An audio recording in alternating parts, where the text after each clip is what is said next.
hati kami dan mengubahkan setiap karakter kehidupan kami Tuhan. Terima kasih Tuhan Yesus, kami mau sambut firman-Mu hanya di dalam nama Tuhan Yesus Kristus. Haleluya. Amin. Selamat malam jemaat yang kasih Tuhan Yesus, kita jumpa kembali dalam kasih Tuhan Yesus. Mari sama-sama kita mau belajar firman Tuhan. Kalau kita percaya firman Tuhan, sama dengan kita percaya akan Tuhan Yesus. Sebab firman itu telah menjadi manusia yang bernama Yesus.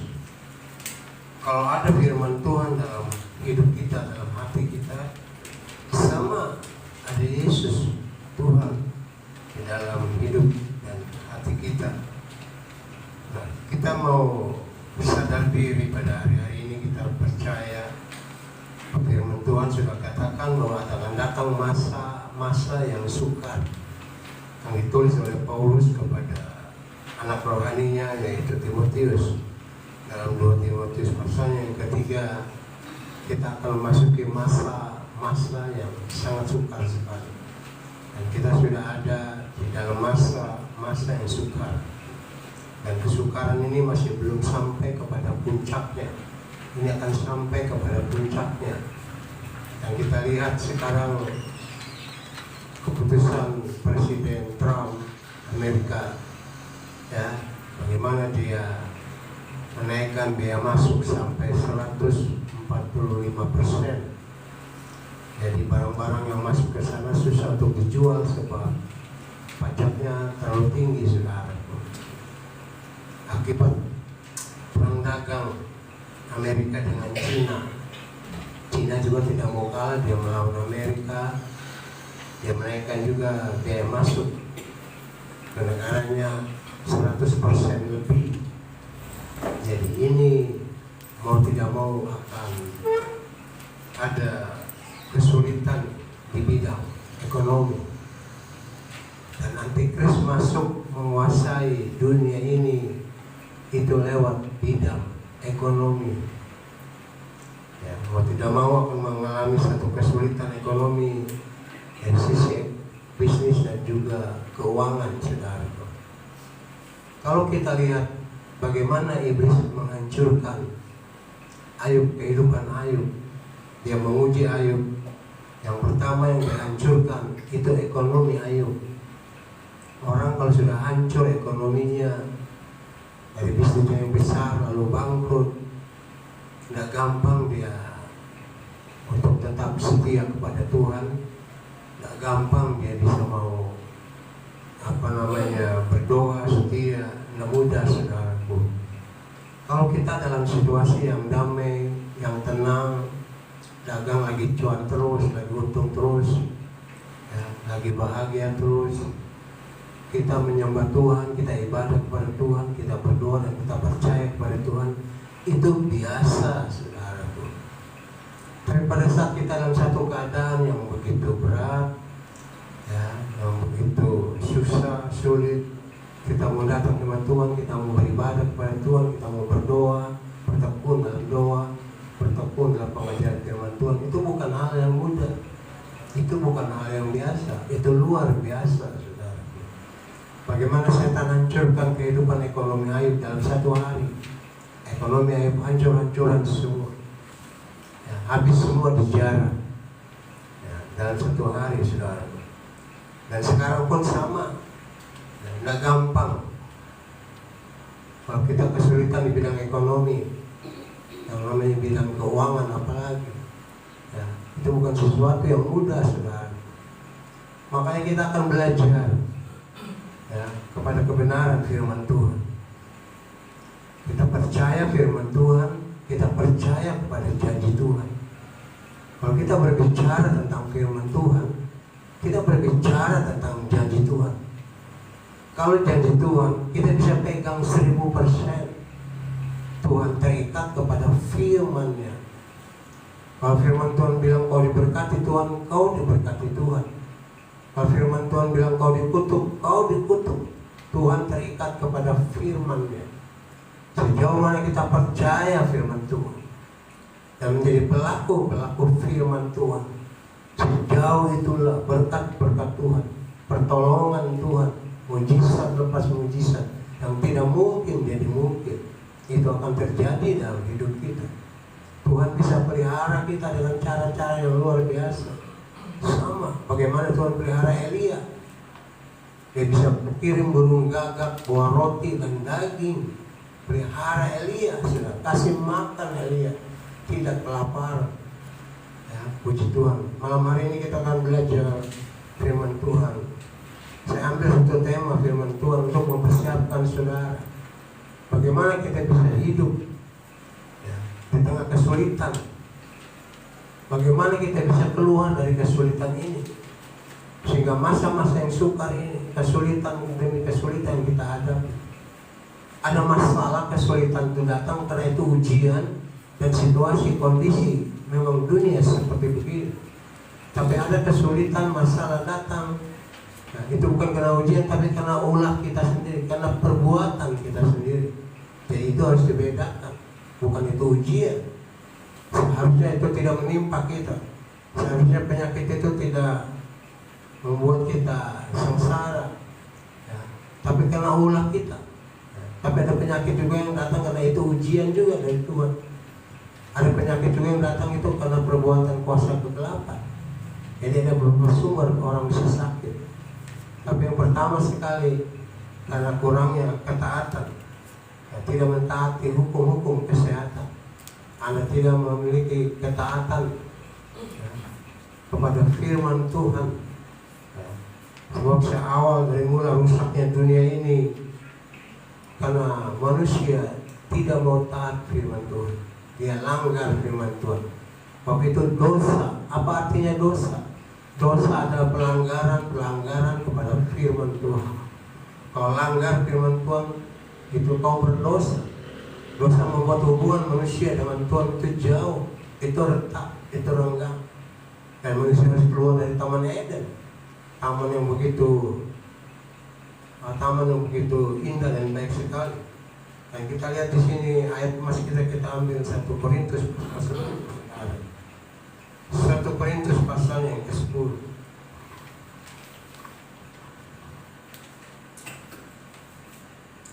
Saya akan baca ini buat saudara. 1 Korintus pasalnya yang ke-10 ayat 13.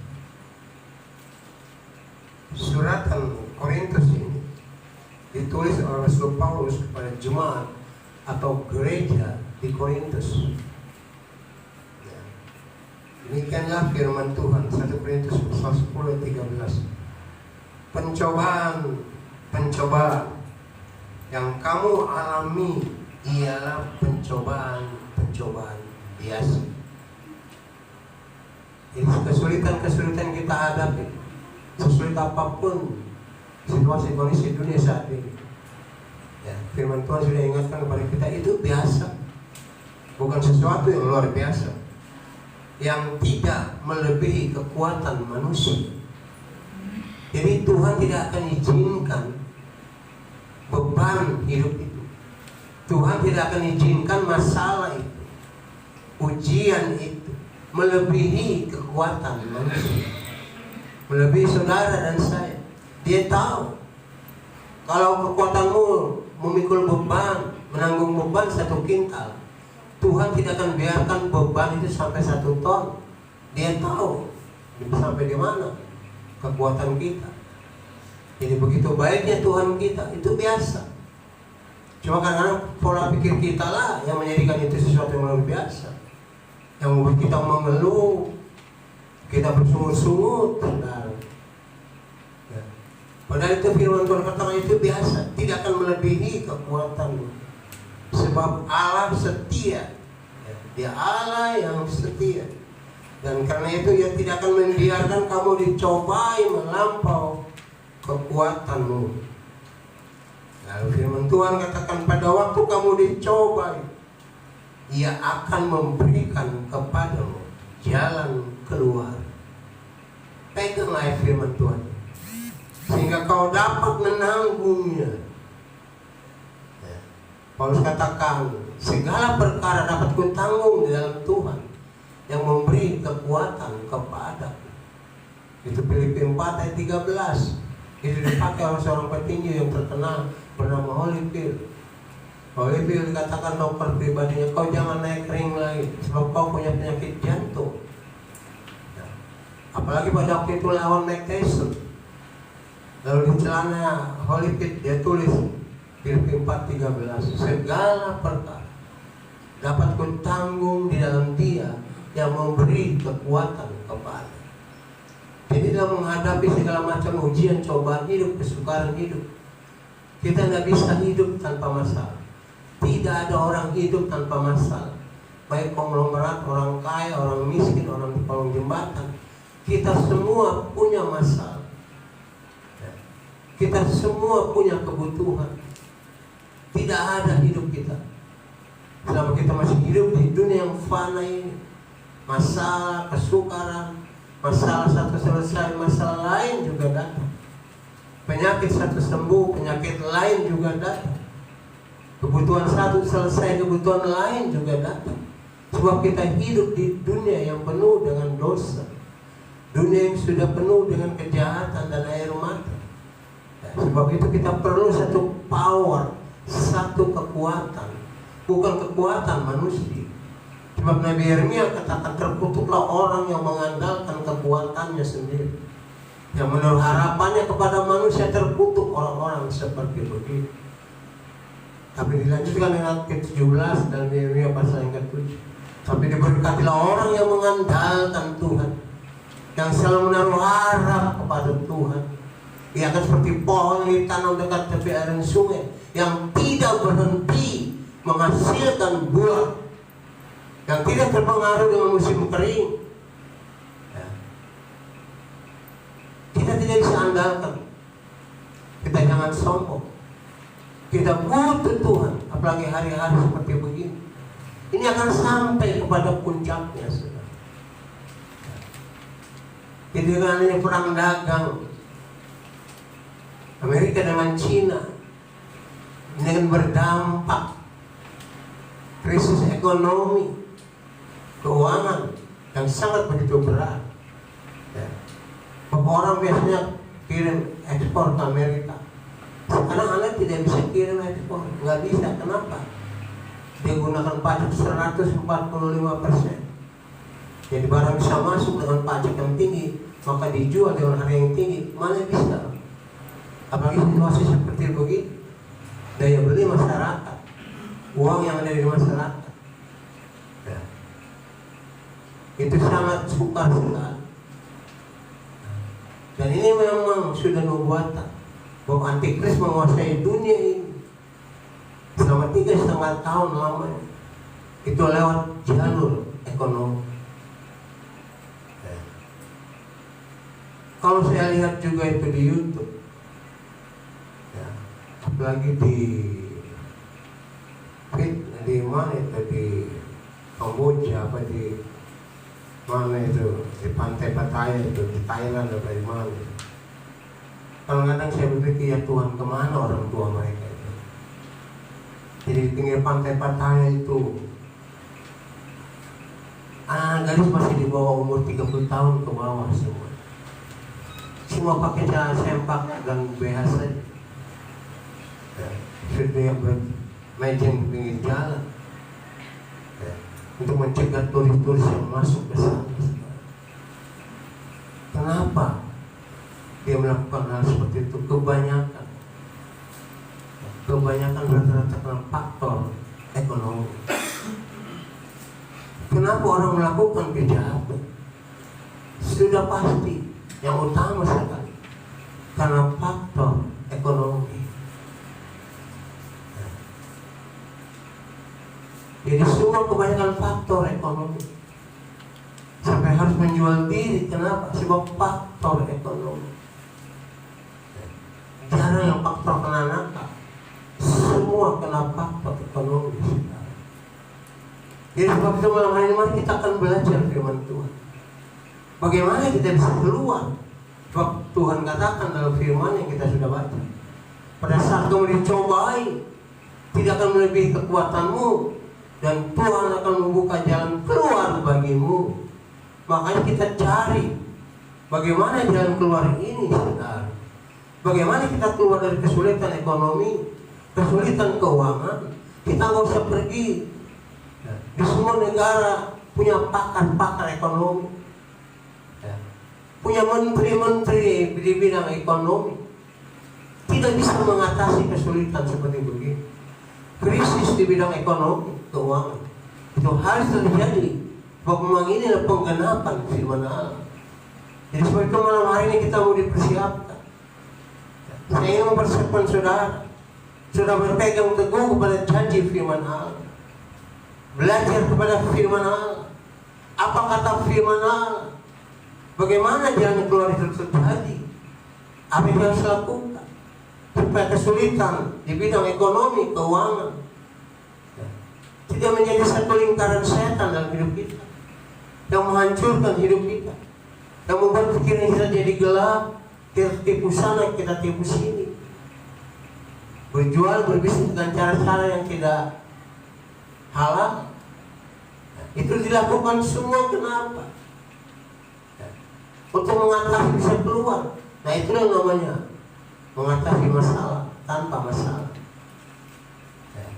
Mengatasi masalah dengan masalah. Yang seperti slogan di Pegadaian, yang sedang terkenal slogan di Pegadaian. Kalau kau gadaikan barang ke sana, kau butuh uang. Namanya kau mengatasi masalah tanpa masalah. Siapa bilang? Ya.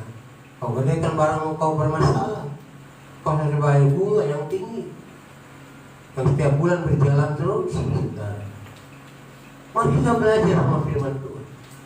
Saya sudah katakan sama saudara, kalau sudah belajar firman Tuhan, kau belajar tentang Yesus, kau belajar tentang kebaikan Tuhan, kau belajar tentang kuasa Tuhan. Kalau kau percaya firman Allah, kau lakukan firman Allah, itu namanya orang percaya. Dia dengar, dia praktekkan firman Allah. Itu sama. Kau sedang bergantung, kau sedang mengandalkan kebaikan, kemurahan, dan kuasa Tuhan. Jadi firman Tuhan katakan kita akan diberikan satu jalan keluar. Jadi bagi kita umat Tuhan yang percaya kepada Yesus, selalu ada jalan keluar. Di dalam Tuhan selalu ada jalan keluar. Bagi mereka yang di luar Tuhan sekarang susah, pusing, buntu sudah jalan. Bagaimana bisa mengelola bisnis? Mal-mal yang sudah terkenal, sudah banyak yang ditutup. Dari gerai Matahari saya sudah berapa yang ditutup. Mal-mal yang lain juga sudah berapa yang ditutup. Sepi pembeli. Orang sudah tidak punya daya beli, sudah tidak ada uang karena kesulitan. PHK di mana-mana. Free tax saja berapa? 12.000 di PHK. Belum lagi sekarang dari pabrik sepatu lagi, berapa ribu lagi di PHK. Sadar. Tapi puji Tuhan ada berita yang baik bagi kita. Kalau kita lihat berita di TV, di mana saja, nggak ada yang menyenangkan. Semua sebenarnya menakutkan, semua sebenarnya mencemaskan, semua membuat kita frustasi, putus asa, berat, saudara. Apalagi kalau sudah dihantam masalah ekonomi dan keuangan.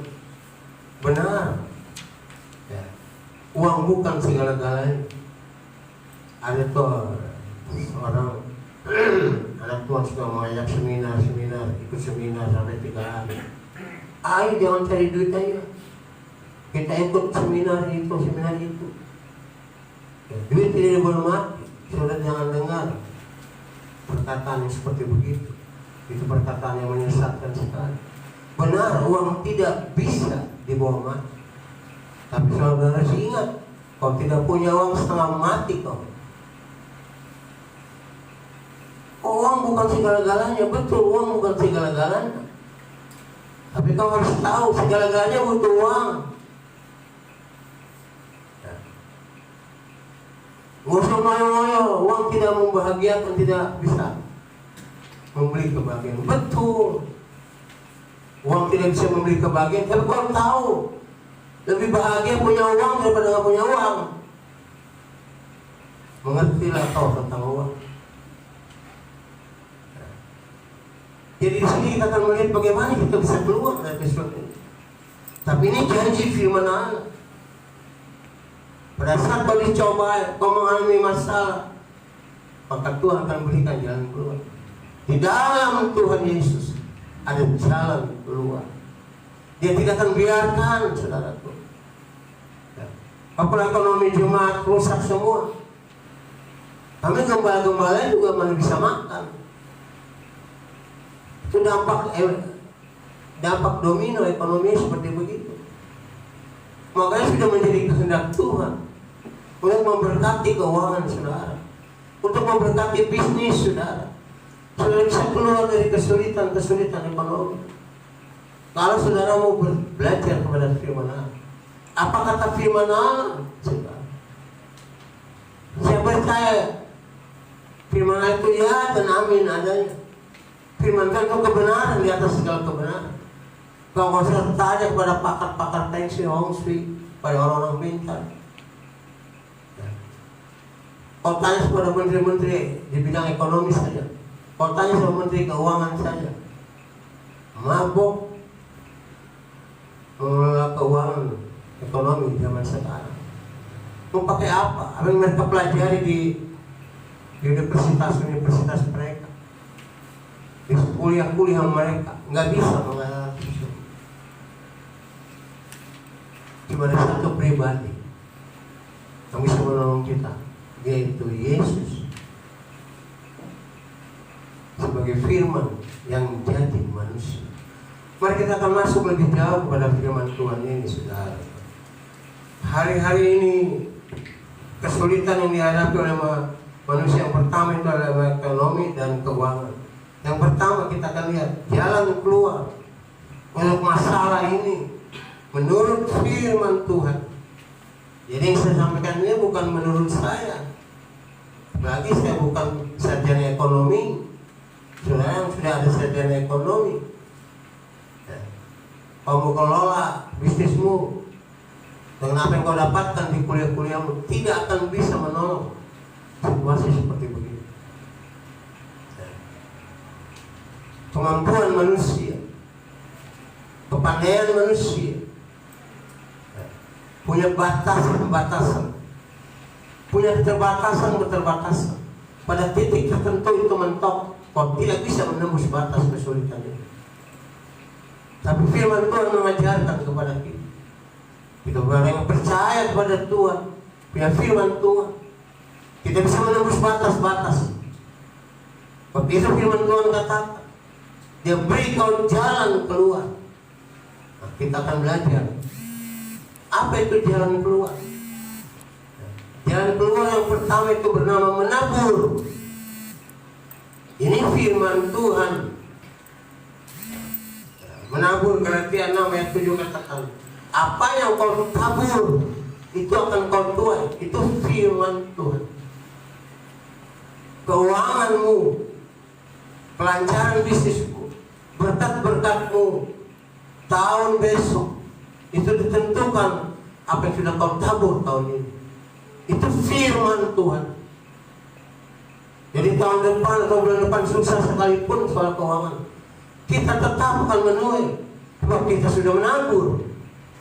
Kita pakai pola, prinsip firman Tuhan untuk kita bisa keluar dari sisi ekonomi dan keuangan.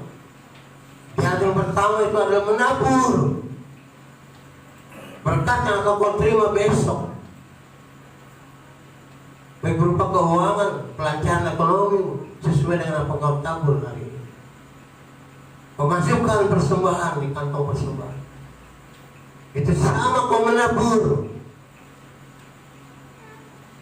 Apa yang kau tabur kau akan tuai. Menabur banyak, menuai banyak. Menabur sedikit, juga menuai sedikit. Prinsip-prinsip menabur. Kita juga jangan sembarang menabur. Kita menabur di tanah yang baik, di tanah yang subur, baru dia tumbuh 30, 60, 100 kali lipat. Kalau tabur di tanah yang berbatu-batu, di kehidupan pendeta yang nggak beres nggak usah dibantu, gereja yang nggak beres nggak usah dibantu.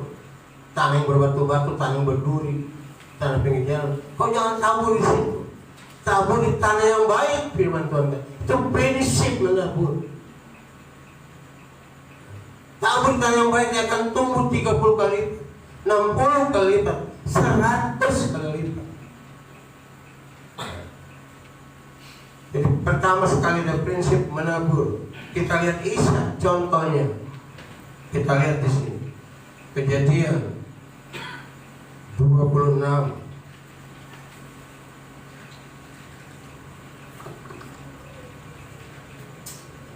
Kejadian 26 ayat 1, saudara.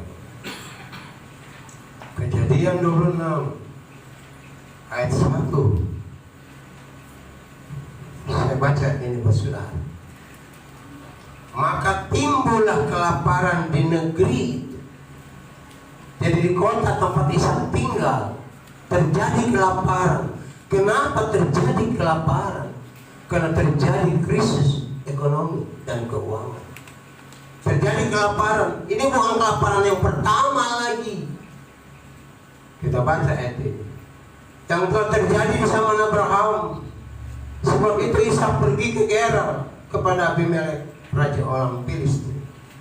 Ayat kedua kita perhatikan baik-baik. Lalu Tuhan menampakkan diri kepadanya serta berfirman. Jadi tengah kesulitan, maka Tuhan berfirman, janganlah pergi ke Mesir, diam di negeri yang akan kukatakan kepada. Jadi untuk menghadapi krisis ekonomi yang berkali-kali ini, sampai terjadi timbul kelaparan, saudara. Orang makan saja susah. Ishak sudah berpikir untuk tinggalkan Gerar, tempat kota di mana dia tinggal, untuk pergi ke Mesir. Itu pikiran Ishak. Makanya apa yang kau pikirkan benar belum tentu benar itu bagi Tuhan. Apa yang kau anggap benar belum tentu benar bagi Tuhan. Lalu firman Tuhan katakan, jangan pergi ke Mesir, tinggal di tempat ini. Aku akan berkati kamu dan keturunan. Sama di mana Ishak hidup pada waktu itu dan hidup kita sekarang sama. Kita sedang dalam satu krisis ekonomi keuangan yang sangat begitu berat sekarang. Sama, saudara. Kadang-kadang kita pikir kita ke Mesir. Kalau kita ketemu ayat firman Tuhan berkata Mesir, Mesir mengandung arti rohani itu dunia ini. Jadi dunia ini dianalogikan diumpamakan seperti Mesir. Mesir bayangan dunia ini, saudara. Seringkali pikiran kita menghadapi kesulitan dalam hal apapun juga. Seringkali itu yang celaka. Mesir yang menjadi tujuan kita. Kita pakai cara-cara duniawi. Itu celaka, saudara. Tuhan katakan kau jangan pergi ke Mesir. Kau jangan pakai cara-cara dunia. Paulus katakan, memang hidup ini masih di dunia. Hidup ini adalah perjuangan. Tapi aku gak berjuang dengan cara-cara dunia. Tanya sama orang pintar begini, pakai hari-hari. Sampai Yesus katakan kepada orang-orang Farisi, imam-imam, pendeta-pendeta pada waktu itu, celaka kau. Kau pegang adat istiadat aturan nenek moyangmu. Pakai hari ini tidak boleh begini, hari ini tidak boleh begitu. Kau bagikan kubur yang bersapu kapur. Celaka kita seperti itu. Itu pikiran Mesir yang kita pakai. Tuhan lari Ishak pergi ke Mesir. Kau jangan pergi ke Mesir, diam di sini. Lalu apa yang dilakukan oleh Ishak untuk keluar di tengah-tengah krisis ini? Kita baca ayat 26 ini, ayat yang ke-12. Kita lihat ayat ke-12. Ayat ke-12, 26 ayat 12 berkata begini. Maka menaburlah Ishak. Jadi dia menabur di tengah krisis itu. Sampai terjadi kelaparan, orang susah bisa makan. Dan dalam tahun itu juga ia mendapat hasil 100 kali lipat. Sebab ia diberkati Tuhan. Seringkali kita berpikir, makanya kenapa saya sering ajak saudara menabung. Supaya saudara bisa keluar dari krisis ekonomi keuangan seperti begitu. Saudara berpegang pada firman Allah, pada janji firman Allah. Sama Tuhan Yesus dan Tuhan kita itu sama. Dia menabur, diberkati Tuhan pada tahun itu juga. Ayat ke-13 kita lihat. Ayat 13, coba lihat. Orang pada jatuh miskin, bermakan saja susah. Tapi apa yang terjadi? Dan orang itu atau Isa menjadi kaya.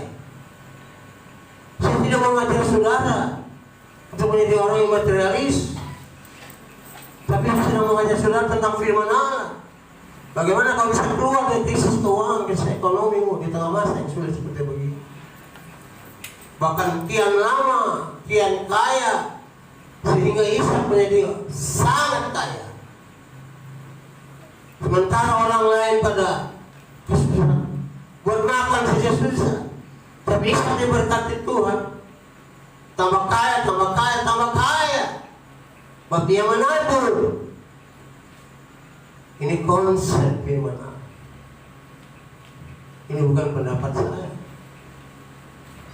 Saya ingin Anda diberkati Tuhan, dan Tuhan ingin memberkati ekonomi, keuangan, supaya kau bisa memberkati juga pekerjaan Tuhan. Jadi jangan kau berpikir secara duniawi mesti, wah nabur lagi, jumbang lagi. Situasi seperti begini, itu pikiran Mesir kau hilangkan seperti begini. Saya harus menabur. Kalau firman Tuhan katakan menabur kau. Ini konsep untuk bisa ekonomi keuangan saya diberkati oleh Tuhan. Ingat anak kecil. Filipus katakan, di mana Tuhan? Uang 200 dinar nggak cukup kasih makan 5.000 orang. Tidak akan cukup. Dari mana Tuhan? Yesus katakan kasih mereka makan. Datang si Andreas. Tuhan, di sini ada anak kecil. Bawa 5 roti dan 2 ikan. Lalu dia katakan, tetapi Tuhan, apa artinya? Yang harus dikasih makan 5.000 orang laki-laki, belum wanita, anak-anak. Itu kurang lebih 10.000 orang. Mana bisa kasih makan 5 roti 2 ikan? Saudara suka membatasi kuasa Tuhan dengan cara berpikir kekhawatiran membatasi kuasa Tuhan. Komen ponis sudah tidak mungkin, sudah tidak bisa. Ini sudah sulit seperti begini. Saya sudah katakan di dalam Tuhan selalu jalan keluar. Tidak ada jalan yang buntu dalam Tuhan. Lalu saya katakan bawa sini itu 5 roti 2 ekor ikan. Yesus angkat ekor roti 5, 2 ikan di kirinya, 5 roti di tangan kanan. Alkitab mencatat, dia tidak bisa tolong sama Bapa di surga. Tolong Bapa. Tidak. Tapi Yesus berkata, Alkitab mencatat, dia angkat roti yang 5 ketul 2 ikan, yang tidak mungkin memberi makan 5.000 orang. Dia mengucap syukur. Dia katakan, Bapa, aku mengucap syukur. Ini kita diajarkan di sini. Bagaimana firman Tuhan kata mengucapkan syukur dalam segala perkara. Itu yang Tuhan kehendaki bagi kita. Ada berkat, kita bersyukur.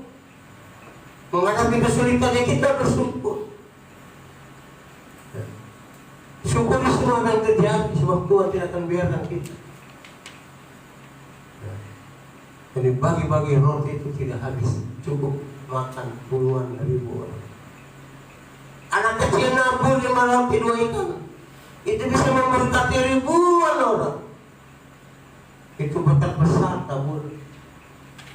Dan anak kecil ini kalau dia tidak taburkan tuh 5 roti dan 2 ikan, dia bawa pulang, cuma cukup buat makan keluarganya 5 roti 2 ikan. Tapi kalau dia taburkan untuk pekerjaan Tuhan, sampai memberkati ribuan orang, dia bawa pulang 12 bakul. Tuayan akan lebih besar daripada tabur. Tuhan akan berlipat-lipat kali ganda daripada taburan. Dan sama jangan disalahkan. Ada kelaparan pada waktu itu. Hujan tidak turun 3,5 tahun. Krisis ekonomi melanda kota Sarpa. Tuhan utus Elia pergi kepada janda di Sarpa. Saya heran di sini. Kenapa Tuhan tidak utus Elia kepada orang-orang kaya di Sarpa? Tapi justru Tuhan utus kepada janda di Sarpa. Pada waktu dia masuk ke rumah janda di Sarpa, dia minta dibuatkan makanan sepotong roti. Janda Sarpa katakan, Tuhan, Tuhan, ini cuma sekali makan ini, cuma tepung sedikit, segenggam, minyak sedikit. Saya makan bikin roti hari ini. Makan sama anak saya habis. Besok saya bisa mati kelaparan. Hujan tidak turun 3,5 tahun. Terjadi krisis ekonomi yang berat. Tapi Elia katakan, buat dulu bagiku, baru bagimu. Oke, jangan sahabat dengar firman yang diucapkan. Sebenarnya Elia katakan, buat dulu bagiku, Tuhan akan memberkatimu. Benar saja dia ikuti firman yang diucapkan oleh Elia. Dia bikin roti, ambil minyak sedikit, tepung sedikit, dibikin roti, kasih makan Elia. Mujizat besar terjadi. Tepung sedikit, minyak sedikit, yang seharusnya cuma makan 1 kali habis dia mati. Tapi karena ditaburkan untuk seorang nabi yang bernama Elia, diambil bikin roti tidak habis, diambil bikin roti tidak habis. Saudara tidak akan kehabisan berkat kalau kita menabur. Diambil lagi tidak habis, diambil lagi tidak habis. Itu taburan. Dan Tuhan yang besar dari apa yang kau tabur. Sama Nabi mereka katakan, bawa segala persepuluhanmu, taburkan perpuluhan itu ke dalam rumah Tuhan. Kau jangan makan itu. Taburkan itu, firman Tuhan katakan. Maka tingkap langit itu akan terbuka. Berkat tercurah dengan berkelimpahan. Ingat baik-baik, kalau Tuhan memberkati, dia bukan Tuhan yang kikir, mencuri seperti begitu. Tidak. Tangannya sampai sekarang berlubang paku. Nanti kalau kita masuk surga ketemu Yesus, tangannya berlubang paku. Jadi berkat selalu mengalir lewat tangannya. Amsal katakan di tangan kanan Tuhan ada umur panjang, dengan kirinya ada kekayaan dan terhormat. Taburkan, pintu langit akan terbuka tingkat dan berkat bercurah dengan kelimpahan. Nanti ada baca saya di rumah, semua waktunya dan lutut sudah habis waktu. Yang kedua, yang terakhir, bagaimana kita bisa keluar dari sini? Anda harus berdoa. Begitu banyak berdoa. Orang Korea katakan banyak berdoa, banyak berkah. Sedikit berdoa, sedikit berkah. Tidak ada doa, tidak ada berkah. Itu prinsip. Doa kita bangun pagi-pagi berdoa. Serahkan semua ke dalam tangan Tuhan. Minta campur tangan Tuhan. Minta Tuhan memberkati bisnismu, memberkati anak cucumu, memberkati kesehatanmu. Berdoa. Daniel berdoa. Elia berdoa. Di tengah kemarau panjang 3,5 tahun, hujan itu tercurah. Banyak masalah yang kau bisa selesaikan dengan doa. Berdoa dengan sungguh-sungguh, percayakan Tuhan, andalkan Tuhan, harap sama Tuhan. Orang yang percaya dan berharap Tuhan tidak akan dikecewakan. Kita harap manusia, minta tolong sama manusia. Satu kali kita menabur, berdoa.